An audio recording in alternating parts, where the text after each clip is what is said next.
Hello and welcome. This is Angie with thecountrysheetcottage.net. Today we're going to open the Caesar heat press, see what's inside the box, set it up, and maybe use it to make a project. So inside the box we have the heat press itself as well as a how-to manual. So the heat press is a 9 by 12, so that's the area that you can press here. As you can see, it has a handle and it tilts up instead of swiveling out, so it's a tilt up press. And then there is a knob here that you can adjust the pressure of the press itself. And then you have a control panel as well as the cord, and actually the on-off switch is actually in the back. So let's plug it up and look at the control panel a little bit, and I'll show you how to set the time and the temperature. All right, so once your press plugged in and turned on, and the handle in the up position to adjust the time and temperature, and you just press mode, and that gives you your temperature, and you can adjust it up or down with the plus and minus keys. And then you can press mode again, and that gives you your time, and the light illuminates over time. And then again, plus and minus buttons to adjust the time.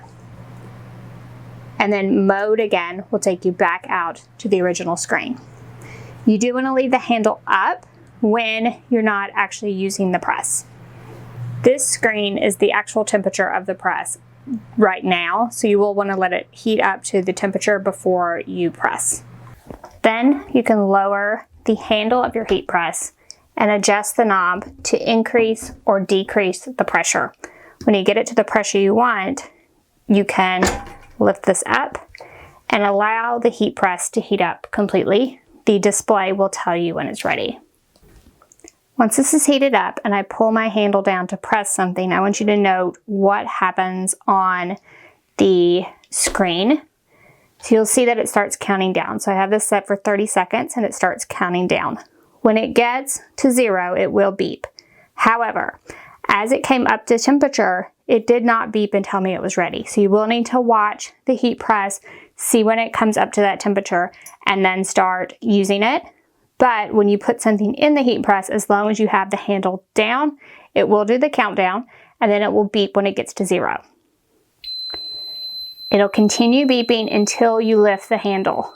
Lift the handle, pick up, remove your item, and you're ready for your next one. All right, so now I have my heat press ready, and I'm just gonna do like a can koozie, and I just have some heat transfer vinyl cut into the shape of a Mickey head, and I'm gonna add it to the koozie.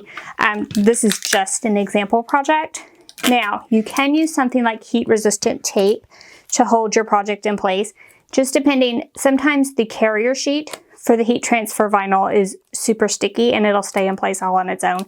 This one isn't that sticky, so I'm just gonna add a little bit of tape to help hold it into place. And then the other thing is, when you're using heat transfer vinyl, it already has a carrier sheet over the top. If whatever you're using does not, you will want to add perhaps some parchment paper or a Teflon sheet or something like that between your surface that you're pressing and the heat plate, which is at the top. You always want to use caution when using the heat press. So this is extremely hot. 315 degrees is what I have it set to. So always be sure to use caution when you're operating your heat press. And I always assume everything's hot. So even though this bottom piece isn't heated, I'm going to assume it's hot and not touch it. And always, always use caution if you have children in the room. So we have our project in place now. We're going to press it down. This is a light pressure, so I have my pressure set as such. And then it's going to count down, just like I showed you in the example.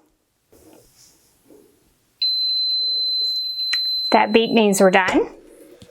We'll lift that up. Again, we want to use caution. The object you pressed is now probably pretty warm, so I'm going to pull that out and I'm going to allow it to cool just a little bit. Then I'm going to remove my carrier sheet.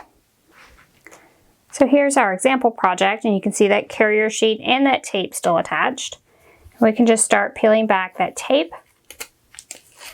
then peeling back that carrier sheet. And we just want to make sure our heat transfer vinyl is adhered to our project. If it's not, we can actually just press again.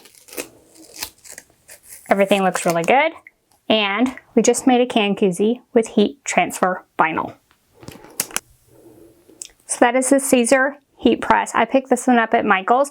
I'll drop a link below to where I got it. So if you want to give it a try in your craft room, be sure to pick it up. It is like a super convenient size, so it's fairly small. Given that it's a 9x12 base on a heat press, fairly lightweight. So it's perfect for a smaller craft room. And you could actually attach it to a table. There are holes in the bottom, but there are feet as well. So I don't have it attached to anything. I'm just using the feet on my craft table, which is the way I prefer to do it. But you could definitely attach it to a work table if you would like to. Again, you can adjust that temperature, you can adjust that time, and you can adjust the pressure. So the maximum temperature I was able to set the press to was 430 degrees, and that's all Fahrenheit temperatures, by the way.